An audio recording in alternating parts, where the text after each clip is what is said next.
चलो देखो, light chapter ना हम लोगों ने जब स्टार्ट करा था, मैंने आपको पहले बोल दिया था कि ये बहुत ज़्यादा लेंदी चैप्टर है, ठीक है। तो अब तक तकरीबन मुझे लगता है 5-7 क्लासेस तो हो गई होंगी, 2 हफ्ते लगभग हो गया हमें, लेकिन चैप्टर अभी तक आधा ही हुआ है। इस चैप्टर के अंदर बेसिकली 2 चीज़ें पढ़नी है हमको। पहला, इसके अंदर रिफ्लेक्शन वाला पार्ट पढ़ना है, मतलब कि लाइट किसी सरफेस के ऊपर स्ट्राइक करेगा और वहाँ फॉल करेगा, वहाँ से बाउंस बैक हो जाएगा। वो सरफेसिस को किस तरीके का, उसका नाम है मिरर। और वो मिरर हमने 2 तरीके के पढ़े, एक पढ़ लिया हमने प्लेन मिरर और दूसरा पढ़ा हमने स्फेरिकल मिरर, ठीक है।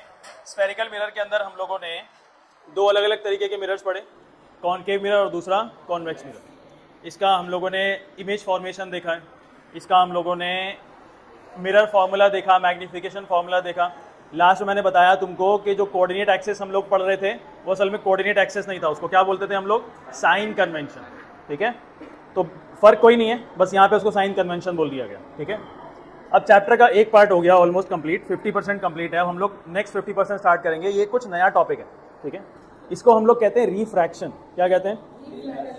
देखो, रिफ्लेक्शन में क्या हो रहा था कि लाइट ना फॉल करके वापस से उसी मीडियम में बाउंस बैक हो रहा था। अगर लाइट इस वॉल के ऊपर फॉल कर रहा है, इस दीवार के ऊपर गिर रही है, तो बाउंस बैक होके वापस इसी मीडियम में आ रही है। जैसे कि लाइट निकल करके हवा से ट्रैवल कर रहा है, इस दीवार के ऊपर गिरा, बाउंस होकर के वापस हवा के अंदर आ रहा है। ऐसा तो नहीं है कि इसने अपना मीडियम चेंज कर लिया हो, इस वॉल के अंदर तो नहीं चली गई लाइट, ऐसा तो नहीं हो रहा है।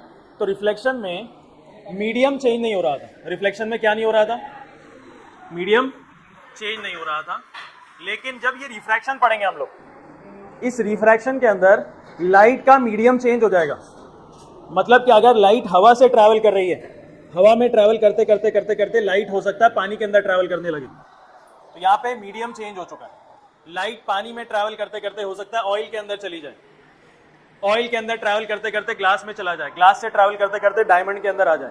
यहाँ पे मीडियम चेंज होता चला जा रहा है, मीडियम कंटिन्यूसली चेंज हो रहा है। तो जब लाइट का मीडियम चेंज होगा, जब लाइट का मीडियम चेंज होगा, तो इसको हम लोग रिफ्रैक्शन कहते हैं। क्या कहते हैं? अच्छा ये बताओ, जब रिफ्लेक्शन हो रहा होता है तो लाइट का डायरेक्शन भी चेंज हो जाता है क्या? रिफ्लेक्शन में डायरेक्शन चेंज नहीं होता क्या? होता है कि नहीं होता है अफान?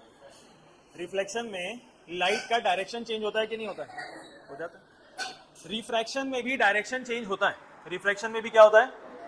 लेकिन वो लाइट ना आपको थोड़ा सा बेंड होती हुई दिखेगी सर, कंटिन्यूअसली बाउंस बैक नहीं होगा, एकदम कंप्लीटली बाउंस बैक हो गया नहीं। लाइट क्या होगा, थोड़ा सा बेंड हो जाएगा। एक मीडियम से दूसरे मीडियम में लाइट एंटर करेगा और वो क्या हो जाएगा, थोड़ा सा बेंड हो जाएगा, अपने रास्ते से थोड़ा सा भटक जाएगा। समझ में आया? तो लिखो, टॉपिक है हमारा रिफ्रैक्शन।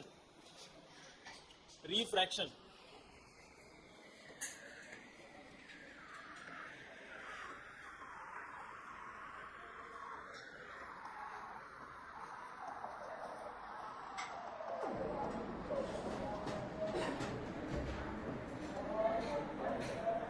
ठीक है। रिफ्रैक्शन लिखो, रिफ्रैक्शन, और डेफिनेशन लिखो इसकी।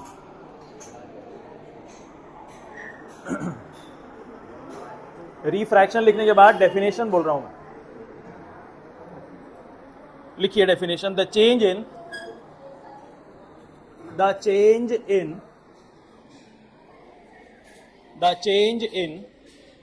Direction of light, the change in direction of light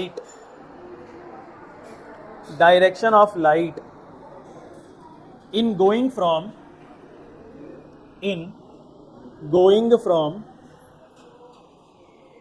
one medium to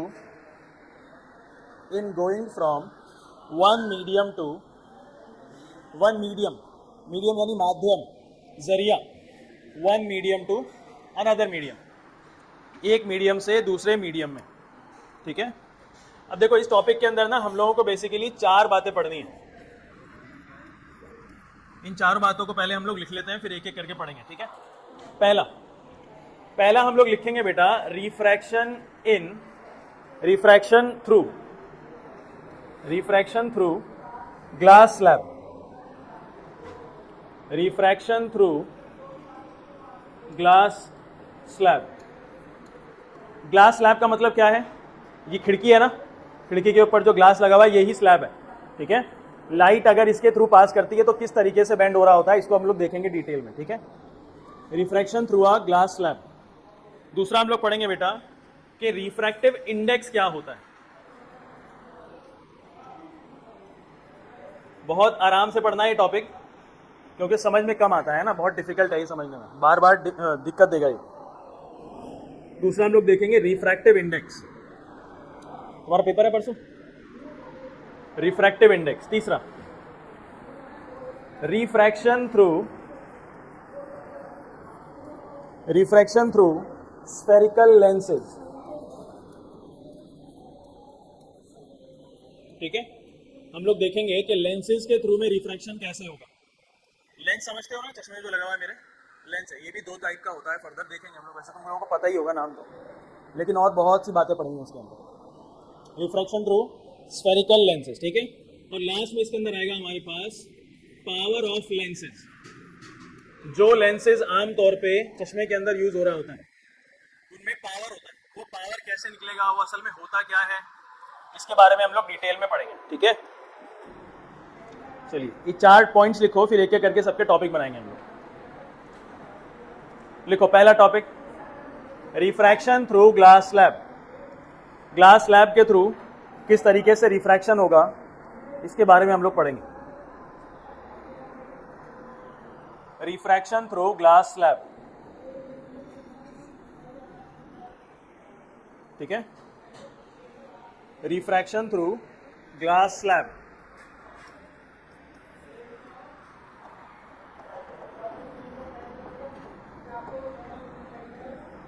refraction through glass slab, ठीक है। देखो एक स्लैब बना लेते हैं हम लोग यहाँ पे। ये ग्लास स्लैब है मेरे पास, ठीक है। ये ग्लास स्लैब है और इसके आसपास में तो मीडियम इसका एयर ही है। हमारे आसपास का वातावरण कैसा है, हवा का है। और ग्लास स्लैब के अंदर का वातावरण कैसा है, मीडियम कैसा है, इसका ग्लास है। क्या अलग अलग मीडियम्स है दोनों? क्या अलग अलग मीडियम है दोनों? अब अगर कोई लाइट इसके ऊपर ऐसे फॉल कर रहा हो, कोई लाइट रे इसके ऊपर ऐसे फॉल कर रहा हो, तो अकॉर्डिंग टू द डेफिनेशन में हमने देखा कि अगर कोई लाइट एक मीडियम से दूसरे मीडियम में ट्रैवल कर रही होगी तो वो अपना रास्ता बेंड कर लेगी, अपने आप को थोड़ा सा डायरेक्शन को बेंड कर लेगी। तो वैसे ही ये लाइट अगर ग्लास स्लैब के अंदर एंटर करना चाह रही है, ये बाउंस बैक तो होने से रहा, बाउंस बैक नहीं होगा, ठीक है। ये क्या होगा, मीडियम के अंदर घुस जाएगा। ये ग्लास स्लैब से बाउंस बैक नहीं हो रहा, ये क्या हो रहा है, अंदर की तरफ घुस जाएगा ये। तो जब अंदर की तरफ घुसेगा तो इसको सीधा सीधा, क्या मैं ऐसे बोल सकता हूं कि इसको ऐसे ही चले जाना चाहिए था, सीधा अपना रास्ता डेविएट नहीं करना चाहिए था, सीधा सीधा जाना चाहिए था। लेकिन हम क्या देखेंगे कि ये अपना रास्ता थोड़ा सा डेविएट कर लेगा। ये जो रास्ता है ये असल रास्ता नहीं है, इसको हम लोग डॉटेड बना देते हैं। डॉटेड बनाने का फायदा ये है कि मैं यहाँ बताना चाह रहा हूँ कि ये इसका एक्सपेक्टेड रास्ता था, लेकिन इसको इसने फॉलो नहीं किया। किसने फॉलो नहीं किया? इस लाइट रे ने इस रास्ते को फॉलो नहीं किया। इस लाइट रे ने अपना रास्ता बदल लिया है। ये यहाँ से आना चाहिए था इसको सीधा, लेकिन अपना रास्ता ये बदल चुका है। क्या यहाँ पे आपको बेंडिंग ऑफ लाइट दिख रहा है? थोड़ा सा बेंड हो गया, ठीक है। यहाँ पे आपको बेंड होता हुआ लाइट दिख रहा है, ठीक है जी। अच्छा ये बताओ, क्या मैं इस पॉइंट को पॉइंट ऑफ रिफ्रैक्शन बोल सकता हूँ? बोल सकता हूँ कि नहीं बोल सकता हूँ? क्या ये पॉइंट ऑफ इंसिडेंस भी है? बोलो, पॉइंट ऑफ इंसिडेंस क्या होता है? रिफ्लेक्शन के टॉपिक में पढ़ा था हमने, जहां पे लाइट रे रिफ्लेक्ट हो रही होती थी जिस पॉइंट पे, सरफेस के ऊपर। तो ये मेरे लिए पॉइंट ऑफ रिफ्रैक्शन हुआ इस टाइम। इस सरफेस पे, इस पॉइंट पे लाइट क्या हो रहा है, अपना रास्ता बदल रहा है। तो क्या मैं इस पॉइंट को पॉइंट ऑफ रिफ्रैक्शन बोल सकता हूं? बोलो जल्दी। अच्छा, पॉइंट ऑफ रिफ्रैक्शन बोल दिया, पॉइंट ऑफ इंसिडेंस भी यही हो गया। क्या इस सरफेस पे अपना एक नॉर्मल होगा? याद आ रहा है नॉर्मल क्या होता है? बताओ क्या होता है नॉर्मल? एक परपेंडिकुलर इमेजिनरी लाइन होती है, सरफेस के परपेंडिकुलर होता है वो। तो क्या एक परपेंडिकुलर इमेजिनरी लाइन होगा यहाँ पे कोई? किसके परपेंडिकुलर होगा? सरफेस के परपेंडिकुलर होगा, ग्लास स्लैब के परपेंडिकुलर होगा, ठीक है। ये हो गया मेरे पास नॉर्मल, ठीक है। अब ये बताओ कि यही नॉर्मल अगर मैं नीचे एक्सटेंड करना चाहूँ तो बिल्कुल सीधा ही जाएगा या टेढ़ा मेढ़ा हो जाएगा? नॉर्मल तो इमेजिनरी लाइन है, वो तो किसी भी सरफेस पे बनाओ वो तो बेंड होने वाला है नहीं, वो तो इमेजिनरी लाइन है, वो थोड़ी पास हो रहा है किसी से। चलिए, अच्छा ये इंसिडेंट रे है क्या? नॉर्मल और इंसिडेंट रे के बीच में एंगल जो बनता है उसको क्या कहते हैं? Angle of incidence. तो ये मेरे लिए क्या हो गया? आई हो गया। नॉर्मल और, ध्यान से सुनना, नॉर्मल और रिफ्लेक्टेड रे के बीच में जो एंगल बनेगा उसको क्या बोलते थे? रिफ्लेक्शन। यहाँ पे ये नॉर्मल है और ये रे कौन सी है? रिफ्लेक्टेड रे है कि रिफ्रैक्टेड रे है? रिफ्रैक्टेड रे है। तो इस रे और नॉर्मल रे के बीच में जो एंगल बन रहा होगा इसको क्या बोलेंगे हम लोग? Angle of refraction. Angle of, क्या मैं यहाँ पे आर लिख दूं आपको समझ में आ जाएगी बात? आर का मतलब ये तो नहीं समझोगे कि यहाँ पे एंगल ऑफ रिफ्लेक्शन लिखा हुआ है? क्या है यहाँ पे? रिफ्रैक्शन। बेसिक अंडरस्टैंडिंग है, ग्लास स्लैब है तो रिफ्रैक्शन ही होगा यहाँ पे, है ना? रिफ्लेक्शन तो हो ही नहीं रहा। चलिए आगे देखते हैं। क्या ये लाइट रे बेटा, क्या ये लाइट रे इधर भी एक पॉइंट ऑफ इंसिडेंस पे है? क्या ये लाइट रे ग्लास स्लैब के अंदर ही रुक जाएगी कि बाहर भी निकलना है इसको? अब इसको अपना रास्ता यही लेना चाहिए था, सेम रास्ता, लेकिन क्या अब ये वापस ग्लास से हवा में आ रहा है, ग्लास से एयर में? यहाँ पे फिर से मीडियम चेंज हो रहा है, तो मीडियम चेंज होने पे लाइट का रास्ता बदलेगा कि नहीं? लाइट का रास्ता बदलना चाहिए, ठीक है? तो लाइट अपना ये डायरेक्शन, ये वाला रास्ता फॉलो नहीं करेगा। लाइट अपना ये वाला रास्ता फॉलो नहीं करेगा। ये कौन सा रास्ता फॉलो करेगा? देखो, ये थोड़ा सा इस तरफ बेंड हो जाएगा, नहीं सॉरी, नहीं सॉरी, ये इधर बेंड हो जाएगा, सॉरी, ठीक है? जिस रास्ते को इसने फॉलो करना था वो रास्ता फॉलो नहीं किया इसने। ये रास्ता अपना फिर से भटक रहा है, डेविएट हो रहा है, बेंड हो रहा है। समझ में आया? लाइट रेस ग्लास स्लैब के अंदर यहाँ से एंटर करता है, रिफ्रैक्ट हो जाता है, फिर वापस से बेंड करता है अपनी लाइट को और हवा में डायरेक्शन को, और हवा में बाहर निकल जाता है। अब अगर मैं आपसे ये बोलूँ कि अगर थोड़ी देर के लिए आप ऊपर वाला सिचुएशन भूल जाएं, तो आपके लिए ये पॉइंट भी एक पॉइंट ऑफ रिफ्रैक्शन हो गया क्या? ये पॉइंट भी एक पॉइंट ऑफ रिफ्रैक्शन हो गया क्या? समझ में आ रहा है क्या बोलना चाह रहा हूँ मैं? अच्छा, अगर ये पॉइंट ऑफ रिफ्रैक्शन है तो इस सरफेस के ऊपर कोई एक नॉर्मल भी होना चाहिए या नहीं होना चाहिए? तो इस सरफेस का एक नॉर्मल बनाते हैं, मतलब कि इमेजिनरी लाइन बनाते हैं, ठीक है? एग्जैक्टली परपेंडिकुलर मेरे से नहीं बनेगा। आपके पास मार्जिन होते हैं ना, मार्जिन लाइंस होते हैं, तो आपके पास रेफरेंस होता है, मेरे पास यहाँ रेफरेंस नहीं है, तो एग्जैक्टली परपेंडिकुलर ये दिखेगा नहीं, हालांकि मैं कोशिश करूंगा बनाने की, ठीक है? ये दूसरा नॉर्मल है, इसको मैं नाम दे देता हूँ एन डैश। कोई दिक्कत तो नहीं है? एक नॉर्मल को मैंने नाम दे दिया है एन, दूसरे का नाम एन डैश, कोई दिक्कत तो नहीं है? चलिए, अच्छा ये बताओ कि ये वाला एंगल कैसा होगा? अच्छा छोड़ो अभी वो वाला, ये बताओ कि ये तो वो नंबर, ये वो है, ये हटा दो इसमें, यहाँ से, इसके हमें जरूरत नहीं है। ये एंगल बताओ, ये एंगल क्या होना चाहिए? ये तो, ये कौन सी लाइट रे है? ये रिफ्रैक्शन। देखो है तो ये रिफ्रैक्शन, लाइट रे की बात कर रहा हूं मैं, लेकिन ये क्या ग्लास स्लैब से बाहर निकल रहा है? तो ये कौन सा लाइट रे हो गया? ये इमर्जेंट लाइट रे हो गया। ये इंसिडेंट रे है, ये रिफ्रैक्टेड रे है, ये इमर्जेंट रे है, क्योंकि ये बाहर निकल रहा है। हालांकि ये भी रिफ्रैक्टेड ही है, लेकिन इसका नाम क्या पड़ सकता है यहाँ पे? रिफ्रैक्टेड, ठीक है? अब ये इंसिडेंट रे नॉर्मल के साथ एक एंगल बना रहा होगा, उस एंगल का नाम क्या होगा? Angle of emergence. अगर ये इमर्जेंट रे है तो ये एंगल के साथ क्या बना रहा होगा नॉर्मल के साथ? Angle of emergence. क्या मैं इसको नाम ई दे दूं? कोई दिक्कत है किसी को? पक्की बात है, हमेशा एंगल आप नॉर्मल के साथ ही बनाएंगे, ठीक? क्या ये एक एंगल नॉर्मल के साथ ऊपर भी बना रहा है? ये वाला एंगल क्या कहलाएगा? एंगल ऑफ रिफ्रैक्शन ही रहेगा ये। पता है क्यों? अच्छा मान लो, क्या मैं इसका नाम एंगल ऑफ आई दे सकता हूं? अगर ऊपर अगर नहीं होता कुछ भी, मान लो कि ऊपर कुछ नहीं है, तो फिर तो ये एंगल ऑफ आई रहता, होता कि नहीं होता? समझ में आ रही है बात क्या बोलना चाह रहा हूं मैं? लेकिन आपने ऊपर एक बार आई का लेटर यूज कर लिया, अब आप यहां पे फिर से आई नहीं यूज कर सकते, क्योंकि ये तो दोनों एंगल्स बिल्कुल अलग अलग होंगे। समझ में आ रहा है क्या बोलना चाह रहा हूं मैं? लेकिन आपको ना एक लॉ पढ़ेंगे अभी हम लोग, उस लॉ के अंदर भी आएगा। अच्छा, क्या मैथ्स के अंदर आप लोगों ने पढ़ा है ऑल्टरनेट इंटीरियर एंगल्स? क्या जेड बन रहा होता है, क्या ये दोनों नॉर्मल्स आपस में पैरेलल होंगे?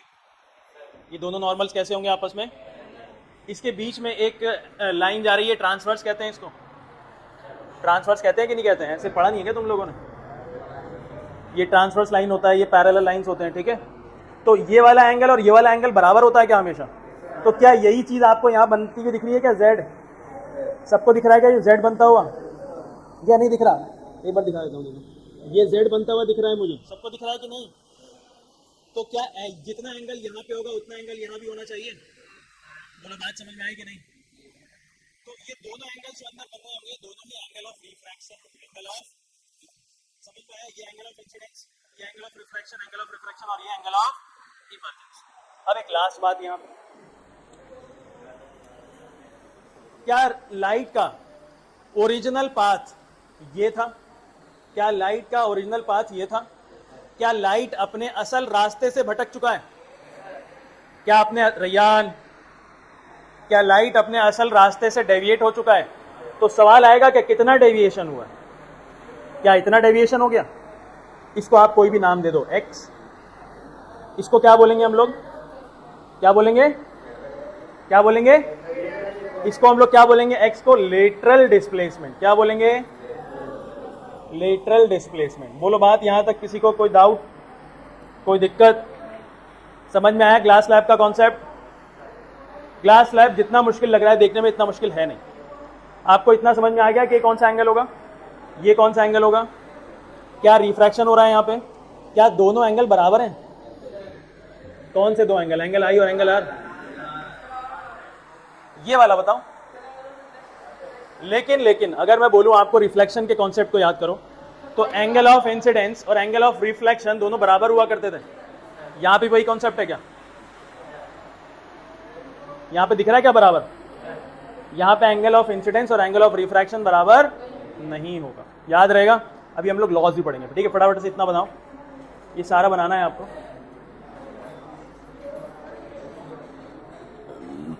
अल्हम्दुलिल्लाह।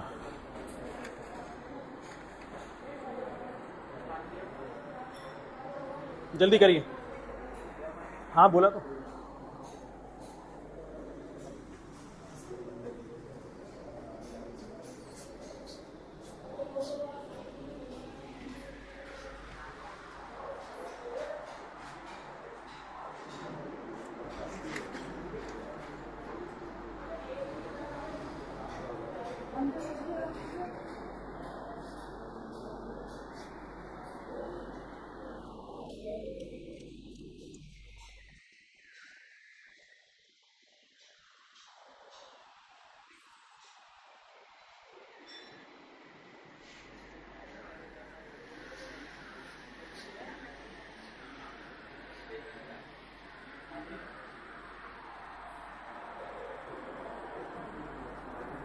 हो गया?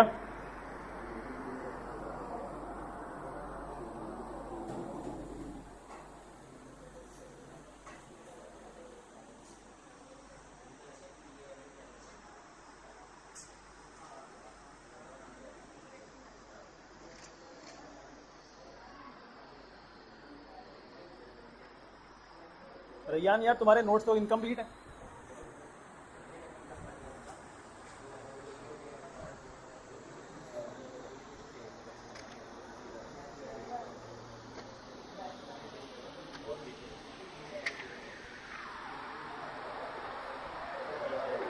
कहाँ है? पीछे कैसे है ये? आगे पीछे प्रिंटेड है क्या ये?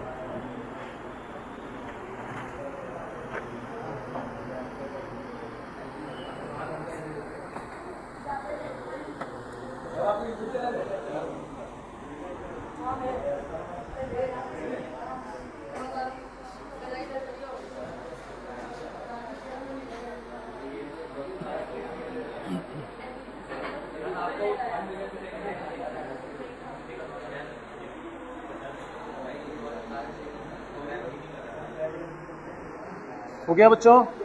बेटा जल्दी बनाना है, तेजी में एकदम।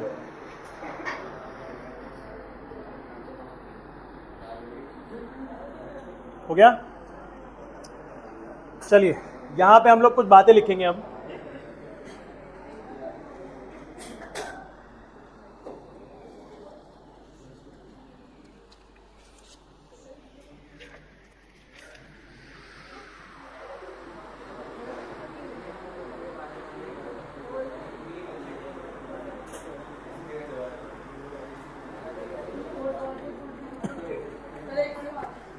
कहाँ से?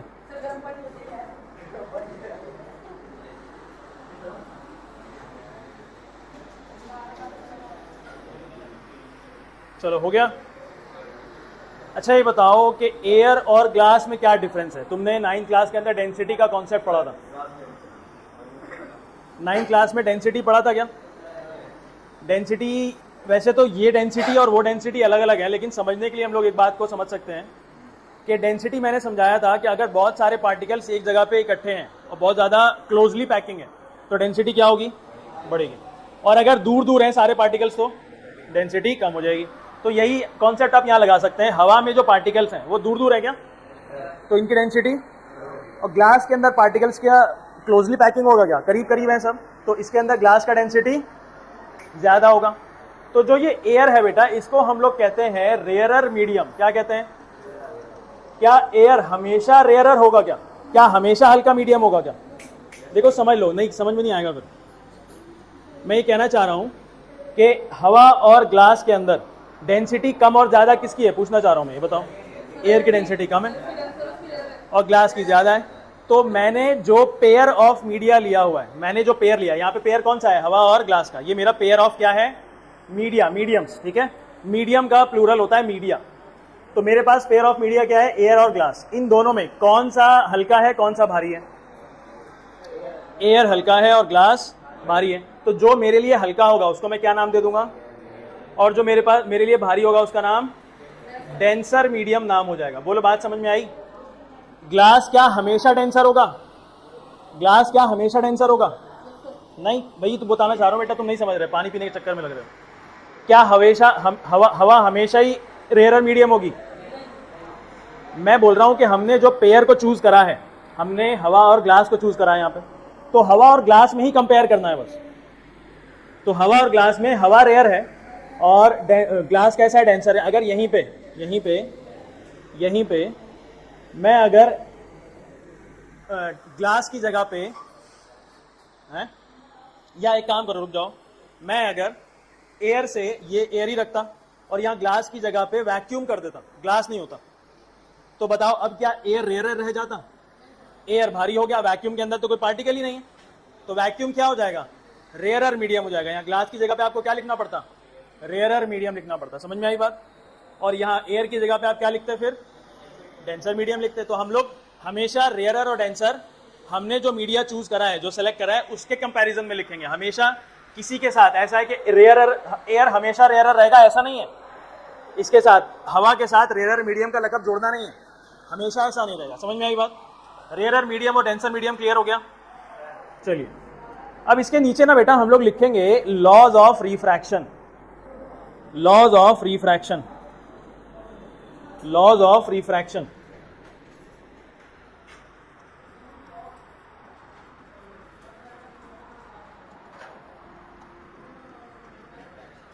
लॉज ऑफ रिफ्रैक्शन, क्या हम लोगों ने लॉज ऑफ रिफ्लेक्शन पढ़ा था? किसी को अगर याद हो तो बताओ। लॉज ऑफ रिफ्लेक्शन किसी को पढ़ा है तो बताओ। एंगल आई हमेशा किसके बराबर रहेगा, एंगल आर के। और दूसरा लॉ क्या था, वो तीनों light rays, incident ray, normal रे, और इंसिडेंट रे, रिफ्लेक्टेड रे और नॉर्मल, ये तीनों किस में लाई करते हैं, एक ही प्लेन पे लाई करते हैं, ठीक है। तो इसका अब हम लोग लॉज पढ़ेंगे। पहला लॉ देखिए क्या है, पहला लॉ जो रिफ्लेक्शन वाला था वो तो यहाँ वैलिड नहीं है। एंगल ऑफ इंसिडेंस और एंगल ऑफ रिफ्लेक्शन यहाँ पे बराबर नहीं है, तो वो तो हम लोग लिखेंगे नहीं, ठीक है। उसका जो सेकंड लॉ था रिफ्लेक्शन वाले का, सेकंड लॉ, यहाँ पे उसको हम फर्स्ट बना देंगे। इंसिडेंट रे, नॉर्मल और refracted ray all lie in the same plane. क्या सही में सेम प्लेन पे लाई करते हैं ये तीनों? वहाँ पे कॉन्सेप्ट क्या था, अगर किसी को याद हो तो? मैंने ऐसे करके बना के दिखाया था, एक इंसिडेंट रे, एक रिफ्लेक्टेड रे और एक नॉर्मल रे, ये तीनों एक ही प्लेन पे लाया करते हैं। वो प्लेन कैसा था, इमेजनरी, ऐसे वाला प्लेन था, याद आया? तो अब इस केस में क्या होगा, ये इंसिडेंट रे, ये रिफ्रैक्टेड रे बेंड हो गया, और नॉर्मल रे इस सरफेस का, क्या ये तीनों भी एक ही सरफेस पे लाया करते हैं? अगर आप एक इमेजनरी लाइन, एक इमेजनरी सरफेस ऐसा बना दो, तो ये भी कैसे लाई करेंगे, एक ही सरफेस के ऊपर लाई करेंगे। ऐसा नहीं है कि इंसिडेंट रे ऐसा है, नॉर्मल रे ऐसा है और रिफ्लेक्टेड रे ऐसा है, या सामने ऐसा नहीं, अलग अलग प्लेन्स में नहीं होंगे, एक ही प्लेन पे होंगे। तो लिखो पहला पॉइंट, इंसिडेंट रे, रिफ्रैक्टेड रे and normal, incident ray, refracted रे and normal, incident ray, refracted रे and normal at the point of incident, at the point of incidence,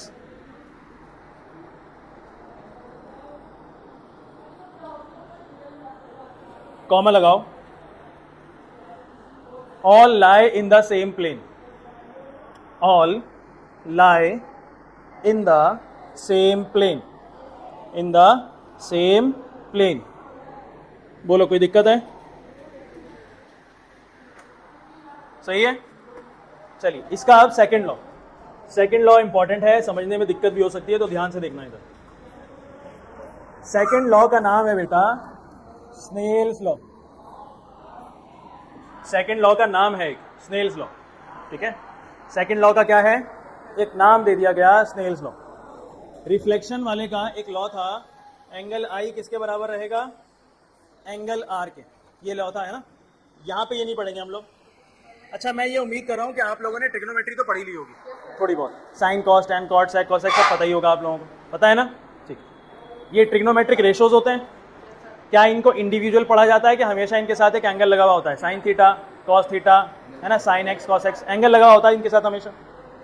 सबने पढ़ा है ना, ऐसा तो कोई नहीं इसमें नहीं पढ़ा हो, सबने पढ़ा। स्नेल्स लॉ क्या कहता है, देखो स्नेल्स लॉ कहता है बेटा, अगर आपने एंगल आई और एंगल आर का रेशो ले लिया, क्या एंगल आई और एंगल आर का क्या ले लिया, रेशो ले लिया, और वो एंगल आई और एंगल आर का रेशो नहीं होना चाहिए, उन एंगल्स के साइन का रेशो होना चाहिए। साइन मतलब ये वाला साइन, ये वाला साइन या ये वाला साइन, तो कौन सा वाला साइन, ये वाला साइन। समझ में आ गया सबको। स्नेल्स लॉ ये कहता है कि आपको इंसिडेंट एंगल का भी साइन ले लेना है। जैसे आप लिखते हो ना साइन थीटा लिखते हो आप, इस बार थीटा की जगह पे क्या है आई, एंगल भी आई भी एंगल ही है और यहाँ थीटा भी एंगल होता है, ठीक है। आपको इंसिडेंट एंगल का साइन ले लेना है और रिफ्रैक्टेड एंगल का भी साइन ले लेना है, दोनों को डिवाइड कर देना है, दोनों को डिवाइड कर देना है। जब आप डिवाइड करेंगे, जब आप इसको डिवाइड करेंगे तो आपको एक कांस्टेंट वैल्यू मिलेगी। कांस्टेंट का मतलब, कांस्टेंट का मतलब, कांस्टेंट का मतलब जो चेंज ना होता हो, एक नंबर हो, स्पेसिफिक हो।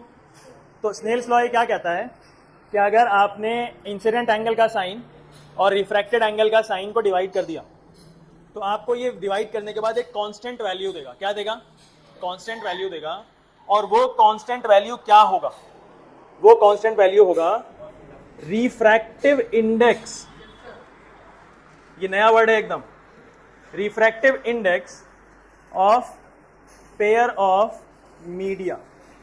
देखो नहीं समझ में आएगा अगर ध्यान से इधर नहीं देखा, लिखने के लिए पूरी जिंदगी बाकी है, अगर नहीं देखा नहीं समझा तो समझ नहीं आएगा। देखो क्या बोलना चाह रहा है, पहले तो इतना समझ लो। स्नेल्स लॉ क्या कहता है, स्नेल्स लॉ ये कहता है कि अगर आपने एंगल आई और एंगल आर के साइन को डिवाइड करा, सिर्फ एंगल एंगल को नहीं, उनके साइन को डिवाइड करना है, तो डिवाइड करने के बाद आपको क्या देगा, कांस्टेंट वैल्यू देगा ना। और ये कांस्टेंट वैल्यू असल में होगी क्या पता है, ये कांस्टेंट वैल्यू होगा रिफ्रैक्टिव इंडेक्स, एक नंबर होगा। अभी बताया ना एक बच्चे ने कि भाई कांस्टेंट वैल्यू जो ना बदले, तो जो ना बदलने वाला चीज होती है वो तो नंबर ही होता है हमेशा। अगर मैंने लिख दिया 10, तो 10 की वैल्यू आप कभी कभी 11 लिख सकते हो क्या, कभी 9 लिख सकते हो क्या, 10 की वैल्यू कभी बदलती है क्या, 10 है। तो यहाँ पे भी आपके पास एक नंबर आएगा, वो भी कैसा नंबर होगा, कांस्टेंट नंबर होगा, बदलेगा नहीं कभी, उसकी वैल्यू नहीं बदलेगी। और वो नंबर असल में देगा क्या, वो नंबर असल में है क्या चीज, वो नंबर असल में है रिफ्रैक्टिव इंडेक्स। क्या है, अभी हम लोग पढ़ेंगे रिफ्रैक्टिव इंडेक्स होता क्या, पहले समझो यहाँ पे कि जो नंबर देगा वो क्या देगा, वो रिफ्रैक्टिव इंडेक्स किसका होगा, पेयर ऑफ मीडिया। इस केस में पेयर ऑफ मीडिया क्या है, एयर और ग्लास। कहीं पे पेयर ऑफ मीडिया एयर और डायमंड होगा, कहीं पे पेयर ऑफ मीडिया एयर और ऑयल होगा। समझ में आ रही है बात, नहीं समझ में आया, समझ सकते हो ना, थोड़ा बहुत ही तो इंग्लिश है यहाँ पे, ये नहीं आता बिल्कुल। चलो कहाँ चले गए, चलो ये कह रहा है कि बेटा रिफ्रैक्टिव इंडेक्स देगा हमको किसका, पेयर ऑफ मीडिया, जो आप लोगों ने सेलेक्ट कर रखा है, जिसको आप लोग स्टडी कर रहे हैं, ठीक है। तो स्नेल्स लॉ में क्या एक कंडीशन लग गई है यहाँ पे, क्या आपको पेयर ऑफ मीडिया पहले से सेलेक्ट करना पड़ेगा, पेयर ऑफ मीडिया पहले से सेलेक्ट करना पड़ेगा। पहली कंडीशन कि आपको पेयर ऑफ मीडिया पहले से पता होना चाहिए, पेयर ऑफ मीडिया क्या होना चाहिए, पहले से पता होना चाहिए, एक कंडीशन ये है। दूसरी कंडीशन देखो, इसके अंदर एक और कंडीशन है, एक और कंडीशन है कि ये जो लाइट रे आप पास करा रहे हैं ना इस ग्लास स्लैब से या किसी भी मीडियम से, उसके लिए जो आप ये कांस्टेंट वैल्यू निकालेंगे, ये कांस्टेंट वैल्यू निकालेंगे, वो लाइट रे का कलर भी डिफाइंड होना चाहिए, वो लाइट रे का कलर भी डिफाइंड होना चाहिए। आपने अगर यहाँ पे व्हाइट लाइट को करा दिया पास, आपने अगर यहाँ पे क्या करा दिया, वाइट लाइट को, यानी कि सूरज की रोशनी को पास करा दिया, तो यहाँ पे आपको एक लाइट रे बाहर निकलती हुई नहीं दिखेगी। क्या निकलते हुए दिखेगा? पूरा रेनबो निकलेगा। समझ में आ रहा है? तो आपको पहले से कलर भी डिफाइन करना पड़ेगा। विप ग्योर वाला कोई एक कलर ले लो, फिर यहाँ से इसको पास कराओ। समझ में आया? अगर आपने यहाँ से व्हाइट लाइट पास करा दिया तो यहाँ पे आपको एक कलर नहीं निकलता हुआ दिखेगा, बहुत सारे कलर्स दिखेंगे। हालांकि सबको इंडिविजुअली स्टडी किया जा सकता है, लेकिन आपको पहले से कलर डिफाइन कर देना है कि हम लोग किसके बारे में स्टडी कर रहे हैं। तो दो कंडीशन समझ में आ गई स्नेल्स लॉ के लिए। पहली कंडीशन क्या है कि आपको पेयर ऑफ मीडिया पता होना चाहिए, और दूसरा ये जो कांस्टेंट वैल्यू देगा वो एक किसी स्पेसिफिक कलर ऑफ लाइट को देगा।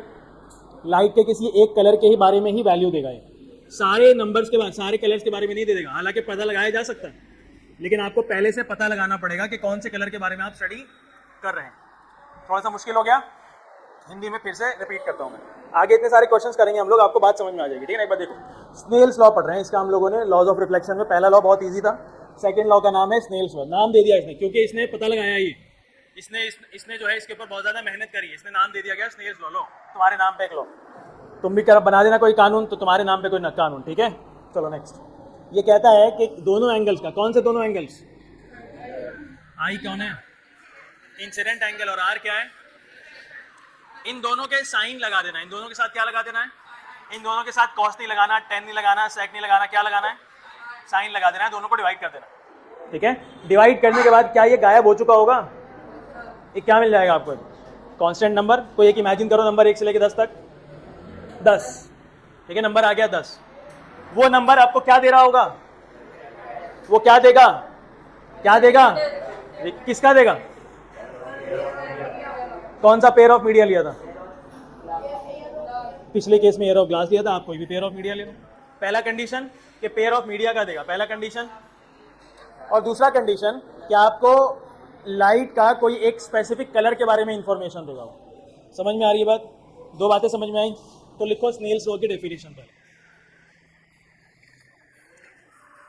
हाँ सॉरी पहले पूरा लिखो, ऊपर से लेके नीचे तक। टॉपिक लिखो लॉज ऑफ रिफ्रैक्शन, और इसका पहला पॉइंट तो हो गया, सबका लिखा हुआ है। सेकंड लिखो Snell's law.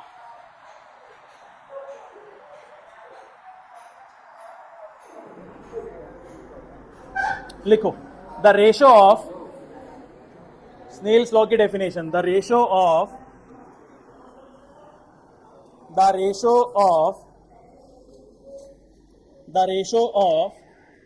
Sign of angle of incidence, sine of angle of incidence, sine of angle of incidence to the sine of angle of refraction, to the sine of angle of refraction, angle of refraction is constant, is constant, is constant, is constant। ठीक है, full stop लगाओ, full stop लगाओ। उसी के नीचे condition number 1 लिखो। Condition number 1, condition number 1 लिखो। Condition number 1 for a, उसी के साथ लिख लो, छोटी सी लाइन है। For a given pair of media, for a given pair of media. Pair of media से क्या मतलब है आपका? दो मीडियम्स, है ना? For a given pair of media. Condition number 2, condition number 2 for a given colour of light, for a given colour of light, for a given colour of light. ठीक है, अब आप लोग लिखेंगे इसके नीचे इतना, ये जो बॉक्स में डाल रहा हूं ये है स्नेल्स लॉ।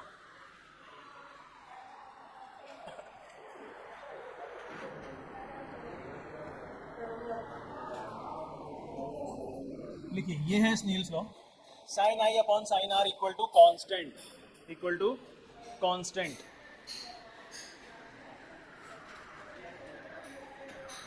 ठीक है, बॉक्स में डालो और इसके नीचे लिखो, बॉक्स में डालो और इसके नीचे लिखो, नोट करके लिख लो, this constant numerical value, this constant numerical value, this constant numerical value is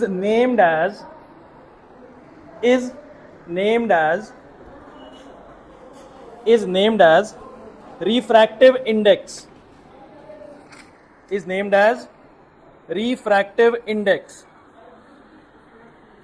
is named as refractive index। ठीक है, समझ में आया? कोई दिक्कत तो नहीं है किसी को? चलिए, is named as refractive index।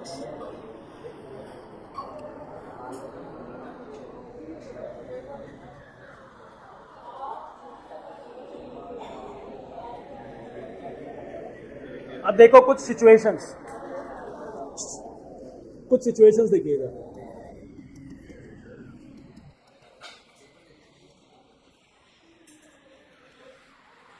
देखो सिचुएशन नंबर 1, ये है मेरे पास ग्लास स्लैब। एक काम करो, ग्लास चलो बनाइए, लो समझ में आ रहा, ग्लास स्लैब ले लो। ठीक है, सही नहीं बन रहा है, शेप ले लेते हैं।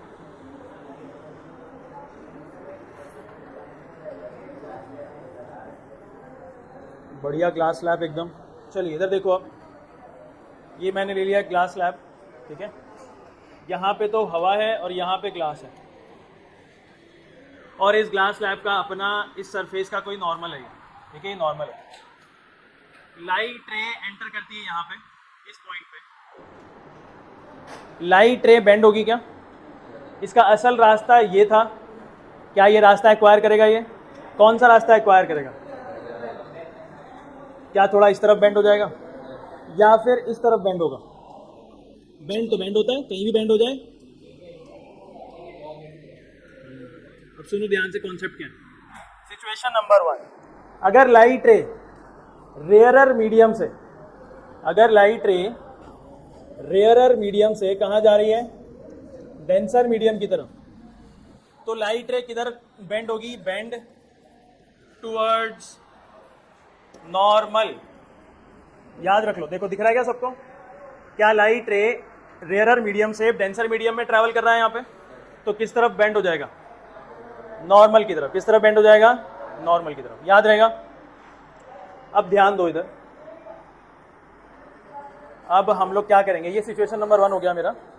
आप लोग पूरे स्टेटमेंट्स पे लिख लेना है ना, हिंदी में तो बता दिया ना। अगर लाइट रे कहाँ से पास होगी?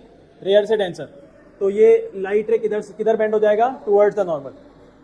अब अगर मेरे पास ये है, मान लो कोई बहुत ज़्यादा, तुम्हारे पास बुक है ना, बुक में देखना एक लिस्ट बनी हुई है मीडियम्स की।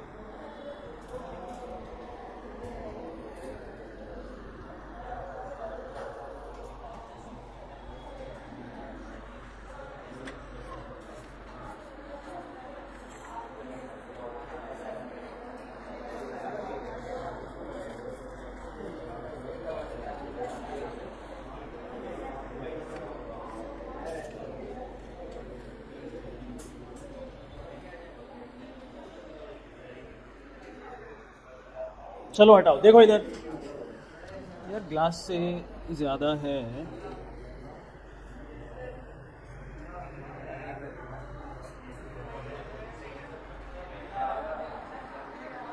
चलो एक काम करते हैं, ग्लास लैब नहीं, एक वैक्यूम वाला चेम्बर है। ठीक है, ये क्या है? वैक्यूम है, वैक्यूम का चेम्बर, और ये वापस से एयर ही है। ठीक है, इसका अपना नॉर्मल है ये, इस सरफेस का। ये लाइट रे यहाँ पे एंटर करा, तो बताओ लाइट रे बेंड होगा कि नहीं? किस तरफ बेंड होगा? नॉर्मल के पास कि नॉर्मल से अवे? ये नॉर्मल से अवे बेंड होगा कि नॉर्मल के पास? अवे। क्यों होगा अवे? कौन बताएगा? इस केस में लाइट बेटा रेयरर से, सॉरी, इस केस में लाइट, एयर क्या है इस बार? डेंसर है, और वैक्यूम क्या है? रेयरर है। इस केस में लाइट एयर से, डेंसर मीडियम से कहाँ पे ट्रैवल कर रहा है? रेयरर मीडियम में। तो सिचुएशन नंबर 2 में आप लिख लेना, अगर लाइट रे डेंसर से कहाँ मूव कर रही हो? रेयरर में। तो ये बेंड हो जाएगा किस तरफ? Bend away from normal. ठीक है, अगर लाइट रे डेंसर से रेयरर में ट्रैवल कर रहा हूं तो ये किस तरफ बेंड हो जाएगा? Away from the normal bend होगा। याद रहेगा? ठीक। अब इसका एक लास्ट सिचुएशन देखेंगे हम लोग।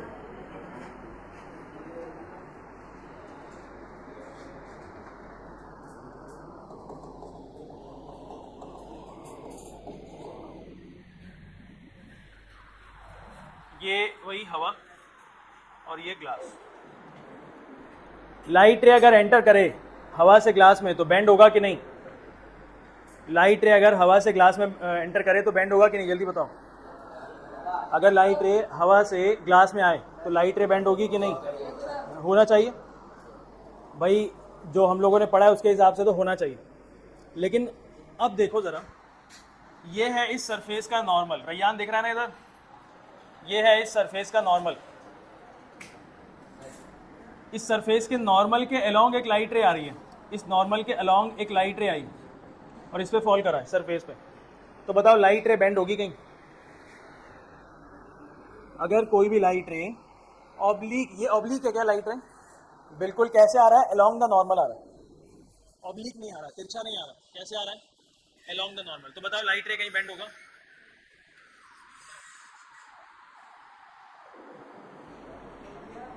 बताओ लाइट रे बेंड होगा? नहीं होगा। लाइट रे बेंड नहीं होगा।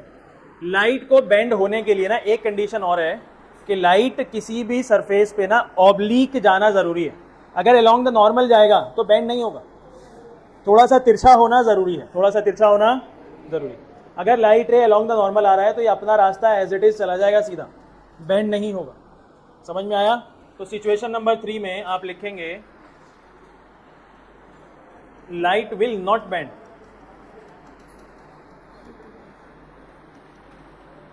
when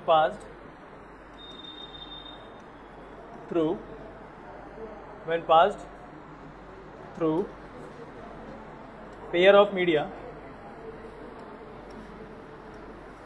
along the normal of surface. Light will not bend. हाँ,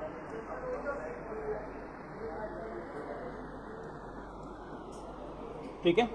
लाइट विल नॉट बेंड मतलब कि यहाँ पे रिफ्रैक्शन ये एक्सपीरियंस ही नहीं करेगा। हालांकि लाइट का मीडियम चेंज हो रहा है, एयर से ग्लास में, ग्लास से ऑयल में, हर जगह जाएगा। लेकिन अगर अलोंग द नॉर्मल गया लाइट तो वहाँ पे वो रिफ्रैक्शन एक्सपीरियंस ही नहीं करेगा, कोई बेंडिंग होगी ही नहीं। ठीक है, ये सिचुएशन नंबर 3। जल्दी से लिख लो तीनों।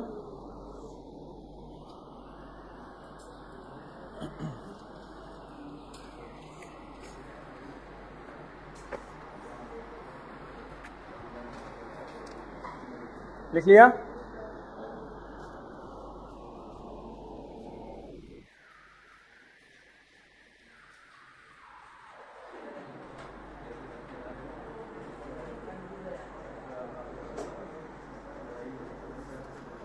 अली नहीं आया आज,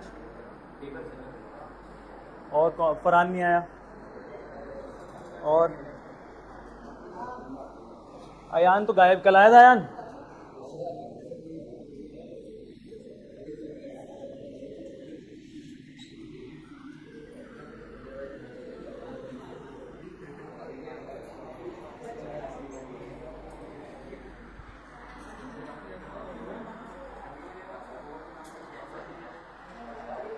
हो गया?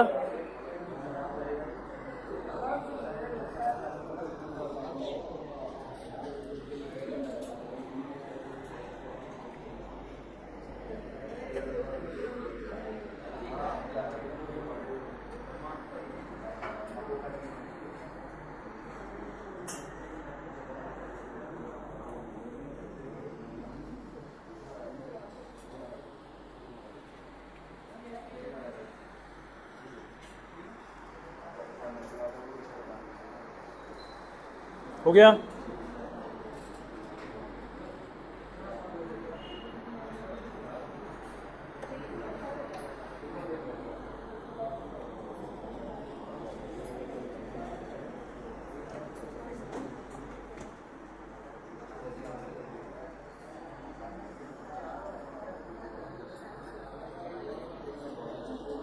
चलिए हम लोग अब नेक्स्ट टॉपिक पढ़ेंगे, लेकिन उससे पहले एक ओरल क्वेश्चन लेना चाह रहा हूँ मैं।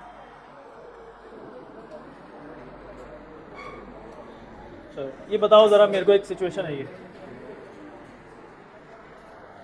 देखो इधर एक सिचुएशन दे रहा हूँ मैं।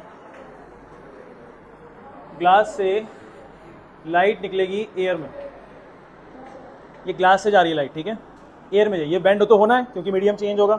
तो आपको कुछ मैं ऑप्शंस देता हूँ, ये इधर या विदाउट एनी डेविएशन। बताओ कौन सी लाइट सही है, कौन सी लाइट रे सही है, कौन सी लाइट रे सही है इसमें, कैसे?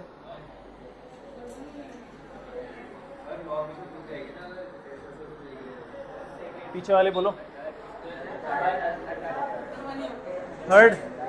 अच्छा, किस किस को ऐसा लगता है कि नंबर 2 लाइन सही है? तो नंबर 2 को एलिमिनेट करो, यहाँ से हटाओ, हमारे किसी काम का नहीं है। नंबर 2 को गायब करो। अब बताओ कि नंबर 1 और 3 में कौन सा आंसर सही है? अच्छा, इसका नॉर्मल किधर है? ये इसका नॉर्मल है। अब लाइट कैसे ट्रैवल कर रहा है, डेंसर से रेयरर के रेयर से डेंसर? लाइट डेंसर से किधर जा रहा है? रेयर में। अब डेंसर से जब लाइट रेयर में जाती है तो bend away from the normal. अब देखो इधर, अब बताओ इनमें कौन सा वाली लाइट रे, कौन सी light ray away from the normal है? 1 अवे है कि टूवर्ड्स है? तो इसका आंसर क्या होगा?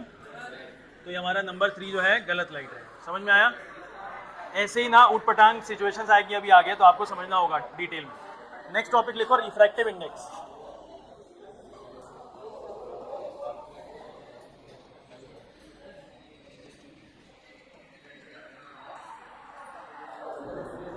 नेक्स्ट टॉपिक लिखिए, रिफ्रैक्टिव इंडेक्स।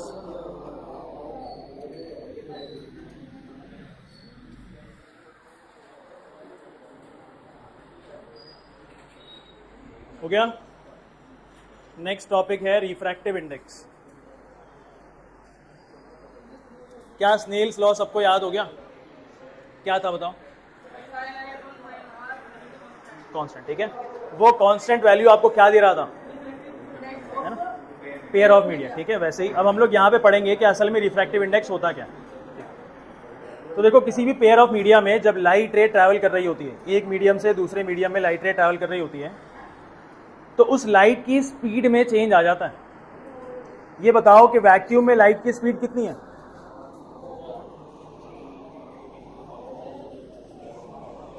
वैक्यूम में लाइट की स्पीड ये है ना, ये है वैक्यूम में लाइट की स्पीड।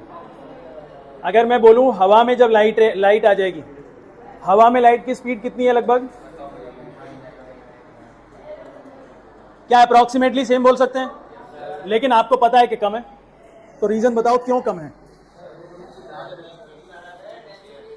डेंसिटी ज्यादा होने से लाइट रे का स्पीड कम क्यों हो गया? क्या ट्रैफिक बढ़ गया रास्ते में? ट्रैफिक से स्पीड कम हो जाएगी। अच्छा, अगर अब मैं बताऊं आपको कि मैं वाटर की पता लगाना चाह रहा हूं, लाइट की स्पीड कितनी है, और कम हो जाएगी कि नहीं? क्योंकि वहां पे मीडियम में ट्रैफिक और ज्यादा है। समझ में आया? तो सबसे ज्यादा लाइट की स्पीड सिर्फ किसमें? उसके बाद अब जब आप सॉल्यूशंस करेंगे तो आप ना इन दोनों की वैल्यूज को अलग अलग नहीं लेंगे, क्योंकि ऑलमोस्ट सेम है ना भाई। बोलो, बात समझ में आ रही है? ऐसे इसको कैलकुलेट करने लग गए तो हो गया काम। आप यही ले लेना, वैक्यूम और एयर दोनों को सेम मान लो। लेकिन उसके बाद जितने मीडियम्स आएंगे, ऑयल आ गया, ग्लास आ गया, वाटर आ गया, डायमंड आ गया, जितने मीडियम्स आएंगे उन सब के अंदर लाइट की स्पीड हमको पता है कि कम होने वाली है। तो क्यों कम होने वाली है? क्योंकि ट्रैफिक बढ़ गया, ट्रैफिक बढ़ गया। अब जब लाइट रे किसी एक मीडियम से दूसरे मीडियम में ट्रैवल कर रही है तो लाइट की स्पीड में फर्क आ जाएगा। लाइट की स्पीड्स को डिवाइड कर दो दोनों को लेकर। समझ में आ रहा है?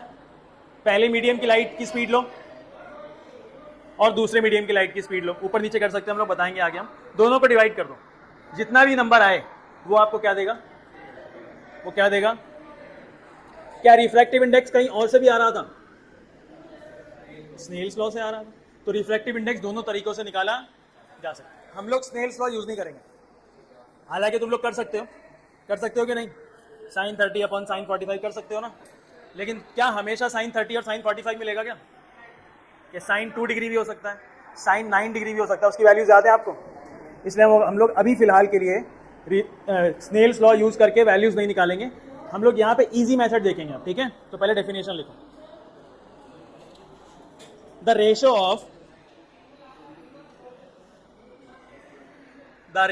Of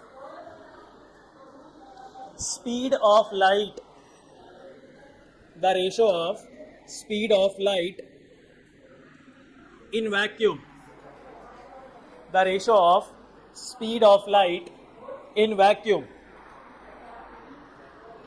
to the speed of light to the speed of light to the speed of light in given medium, in given medium is known as refractive index, is known as refractive index, is known as refractive index। समझ में आया? अब refractive index को हम लोग कैसे denote करते हैं? रिफ्रैक्टिव इंडेक्स का सिंबल क्या है? रिफ्रैक्टिव इंडेक्स का सिंबल है स्मॉल एन। रिफ्रैक्टिव इंडेक्स का सिंबल क्या है? स्मॉल एन, स्मॉल एन, ठीक है। अब देखो, अगर मैंने लिखा एन इक्वल टू, बताओ डेफिनेशन क्या लिखी है हमने अभी? रेशो लिखा है, रेशो। तो रेशो का मतलब सिंपल डिवीजन होता है कि नहीं? रेशो का मतलब डिवीजन ही तो होता है। तो डिवीजन देखो, तो किस किस को डिवाइड करना है बताओ? किस किस को डिवाइड करना है? Speed of light in vacuum को ऊपर क्या रखना है?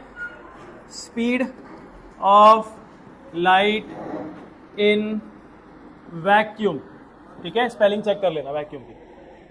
किस नीचे क्या रखना है? Speed of light in the given medium. नीचे क्या रखेंगे आप? Speed of light in given medium. ये आपको क्या देगा? रिफ्रैक्टिव इंडेक्स निकाल के दे देगा। बिल्कुल, वैक्यूम में चेंज नहीं होगा कभी भी। Speed of light in vacuum upon में speed of light in the given medium. क्या आप बार बार इतना बड़ा फॉर्मूला लिखोगे? इसको छोटा कर दें तो देखो, तो n equal to speed of light in vacuum को बोलते हैं, सिंपल इसको बोलते हैं स्मॉल सी, और speed of light in given medium को सिंपल बोल दो v। ये हो गया, बन गया छोटा सा फॉर्मूला हमारे पास, ठीक है। अगर किसी भी पेयर ऑफ मीडिया का या किसी भी मीडियम का रिफ्रैक्टिव इंडेक्स निकालना हो तो हम कौन सा फॉर्मूला लगाएंगे? सी क्या चीज है यहाँ पे? वी क्या चीज है यहाँ पे? इसमें ये बताओ कि सी की वैल्यू कितनी है? क्या हमेशा कांस्टेंट है? सी की वैल्यू कितनी है? 3 × 10⁸ मीटर पर सेकेंड। अभी बताया था थोड़ी देर पहले कि वैक्यूम में लाइट की स्पीड इतनी ही होती है, ठीक है। ये हमारे पास बन चुका है एक फॉर्मूला। अब इसके नीचे आप एक बात लिखो, क्या हम लोग जब भी फॉर्मूला बनाते हैं तो एक वैल्यू निकाल करके लेके आते हैं आंसर में? वो वैल्यू कभी कभार, जैसे फोर्स निकाला आपने, तो फोर्स अगर आप कोई बोलना चाहें तो 10 न्यूटन लिखते हैं क्या? 10 न्यूटन। तो 10 न्यूटन का मतलब क्या है? कि एक नंबर और एक उसकी ऐसा यूनिट या कोई भी यूनिट, ठीक है। तो रिफ्रैक्टिव इंडेक्स में आपके पास कोई यूनिट होगा क्या? क्या यूनिट होगा? देखो ध्यान से, speed of light in vacuum का यूनिट क्या है? और अगर आप नीचे कोई वैल्यू रखेंगे, मान लो 2 रखा, 2 × 10⁸, वो भी रखेंगे मीटर पर सेकंड में, तो क्या मीटर पर सेकंड कैंसिल हो गया? तो कोई यूनिट आपके पास है अब? इसका मतलब refractive index is a unitless quantity. Refractive index is a unitless quantity. बोलो, बात समझ में आई?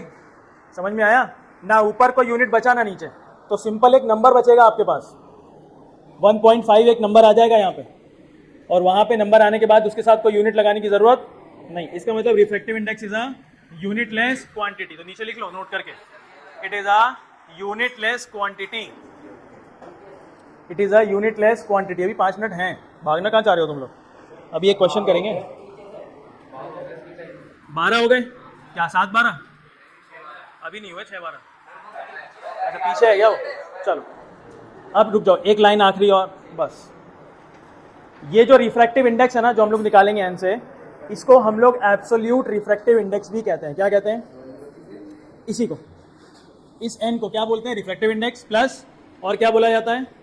एब्सोल्यूट। एब्सोल्यूट का मतलब, एब्सोल्यूट का मतलब है यहाँ पे कि किसी भी मीडियम का हम लोग रिफ्रैक्टिव इंडेक्स निकाल रहे हैं, लेकिन किसके कंपैरिजन में निकाल रहे हैं? किसके कंपैरिजन में निकाल रहे हैं? वैक्यूम। जब हम लोग किसी दूसरे मीडियम का रिफ्रैक्टिव इंडेक्स वैक्यूम के कंपैरिजन में निकालते हैं, तो वो मीडियम, वो रिफ्रैक्टिव इंडेक्स क्या कहलाता है? क्या कहलाता है? Absolute refractive index. लिख दोगे अपने आप? लिखो नीचे। It is also known as, नीचे नोट करके लिख लो एक बात और, it is also known as absolute refractive index. Absolute refractive index, absolute refractive index. पूछ ले अगर कोई कि क्यों बोला जाता है इसको एब्सोल्यूट रिफ्रैक्टिव इंडेक्स, तो पीछे वाले बोलो। अगर कोई सवाल पूछ ले कि इसको एब्सोल्यूट रिफ्रैक्टिव इंडेक्स क्यों बोला जाता है, जो नहीं बताएगा वो नहीं उठेगा क्लास से आज। इसको एब्सोल्यूट रिफ्रैक्टिव इंडेक्स क्यों बोला जाता है? वो वैक्यूम नहीं, भूल गए ना, इसलिए लिखना जरूरी है। लिखो नीचे, लिखो बिकॉज, उसी के आगे लिखो बिकॉज, लिखो बिकॉज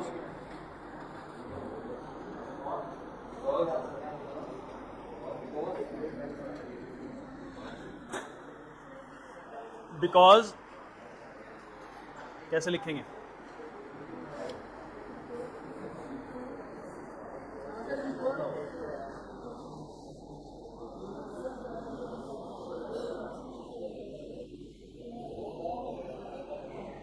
क्या लिखेंगे बताओ? बिकॉज, क्योंकि ऊपर वैक्यूम है, तो लिखेंगे कैसे? Because we find the refractive index, because we find the refractive index, we find the refractive index of a given medium, we find the refractive index of a given medium with respect to given medium with respect to vacuum, with respect to vacuum, right?